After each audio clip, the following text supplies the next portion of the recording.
No, I don't want to do this, dude. I don't think JR has his heart in it.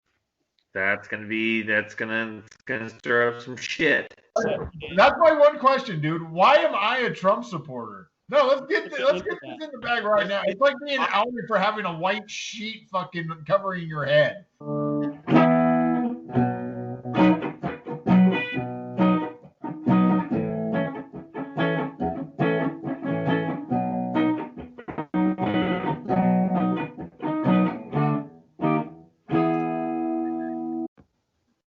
Hey there, folks. It's Wings Callahan here, introducing to you Hot Rod Radio USA.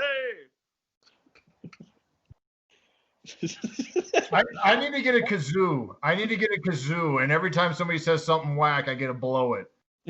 So what up, everybody? Welcome to the motherfucking Posse Fantasy Show.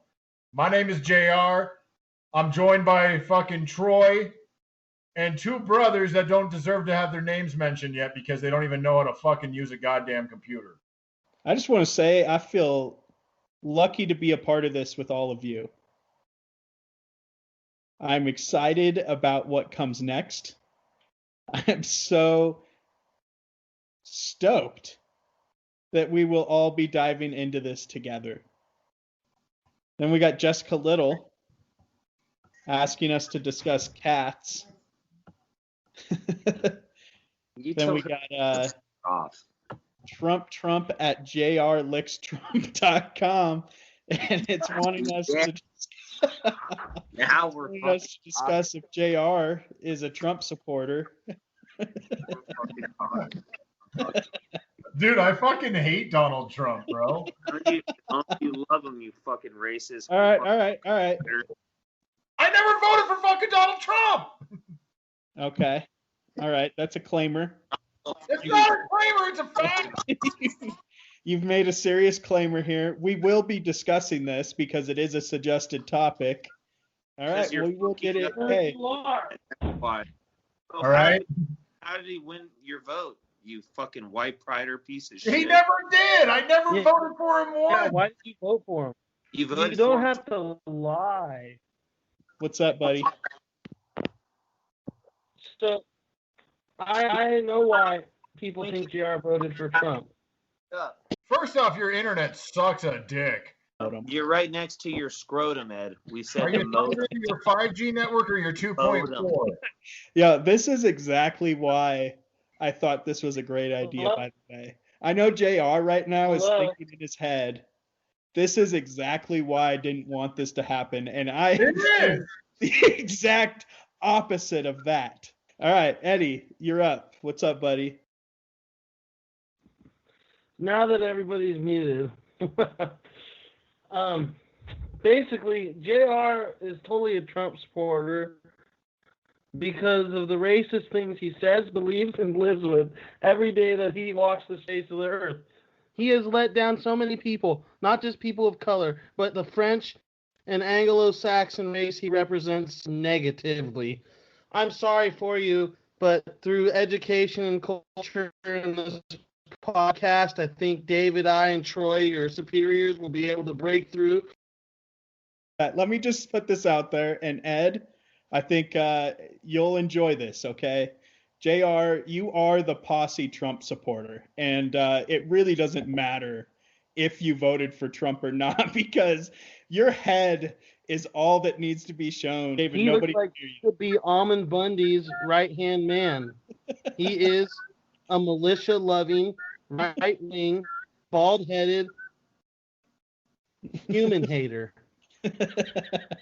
I have never once voted for Donald Trump, number one. Number two, I could give a fuck less about goddamn immigration. Number three, I own no shirt of a faded American flag. None. Never have, never will.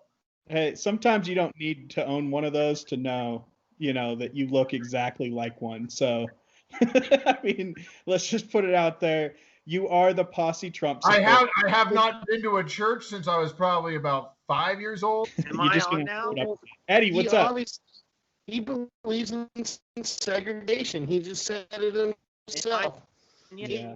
He thinks accent white people the best, and they should mix with the other races. You're a piece of shit, JR. Yeah, you are kind of a piece of shit, Jay. But Eddie, I want to let David go. What's up, David?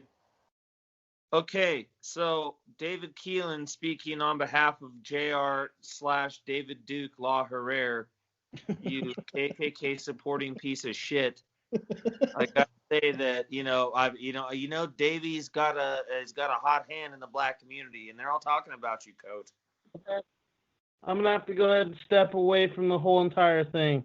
I think I'm gonna just leave. No, dude, it is better. So, Eddie, can you tell me a little bit more about JR being a Trump supporter before we move on? So, JR wipes his ass with the Bible and reads it, and he also has scripture tattooed on him as well. He's a Christian fundamentalist. I can't do it anymore. So, David, you're on mute, so we have no idea what you're saying. But I imagine you're looking for the chat. You have no idea where the chat is. Yeah, you have no fucking clue what you're doing. He doesn't even know that he's muted. I never let my dog out. Have you found yourself in the chat yet? No. Okay. Are you on your phone? Do you see a button that says chat? Yeah, I mean, it's been a real struggle to try to get Davey into the chat, and I don't totally understand why. Literally, the button says chat. The button says chat, and I have yet to see where David has actually accomplished this task. What I want to know is, why do we even have a chat when it's literally just us in the chat? I mean, we just have to move on, right? We'll update the listeners later on David's voyage into the freaking dark web trying to find the chat button on Skype. And although we've heard from David, I do want to bring in the other Keelan, as he is. Valentine, you can't just silence people, okay? So, Eddie, can you let your voice be heard on the podcast today? It's nice to have you on board. Hello there. Thank you. I feel welcomed, and I'm very excited about the inaugural episode of the best podcast ever made in the world. David, I just need to bring up one thing. He's a little slower than most, but it's okay. We'll bring him around. I really appreciate you guys. Let's have some great banter here. Check in later. It is really nice to have you, Ed. I have heard that David has made it in the chat. However, the chat hasn't updated that, so I'm not exactly sure that's actually the case. All right. Well, it just started out like, I don't know about you guys. I dabbled in fantasy football a little bit before the league started. I don't know. Like, it was just like summertime. I just remember freaking talking to a couple cats thinking like, dude, we have enough homies to like make our own fucking league. Because that's my only experience with fantasy football, is being in these stupid, pointless leagues. You know what I mean? You know what I mean? Cardinals fan, 1992. Yeah. And I was just like, that shit's whack. So just decided, like, let's just fucking do this shit our fucking selves. And then, dude, like, literally instantaneously, I knew we had something because of just how much bullshit inspired it. If you look back at the 2011 season, it actually started with the very first draft in terms of collusion.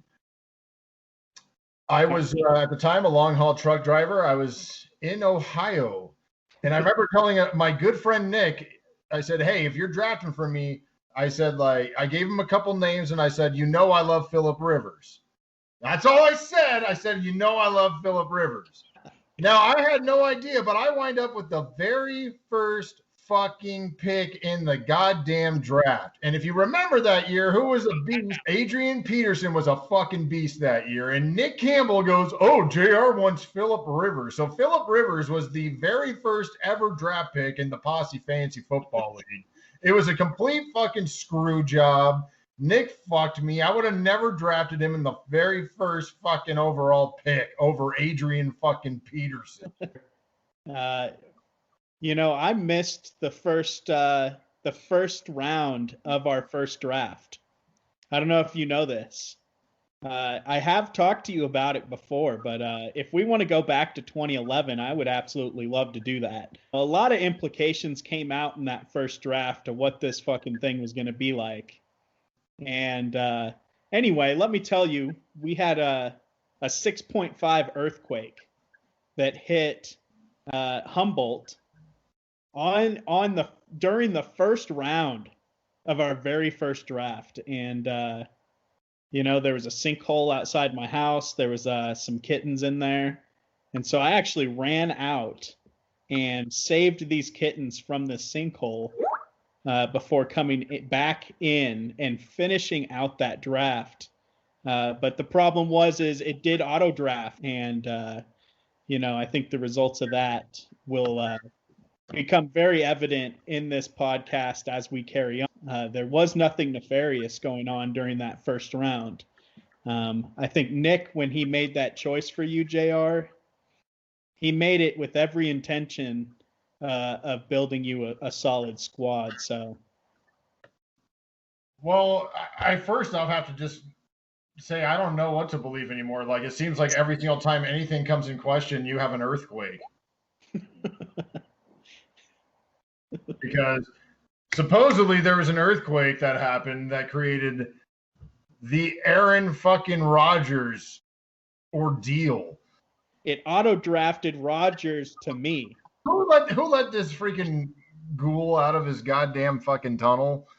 All right. Hey, if you can't even find a chat, how are you going to find my ass to kick?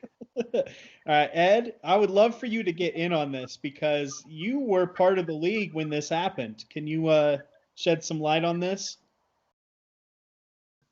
I cannot shed light on this at all, but I will say, due to technical difficulties, I'm here to James. That was great. I'm so happy. This is fucking a disaster. David is in the chat. He doesn't know he's in the chat, but he's actually in the chat. I feel like there is more to know. Can you tell me how you chose the people in the league? Because that first season, it really picked up a lot of people that have stuck with it for the entire 10 years. And so what was your decision-making like in this?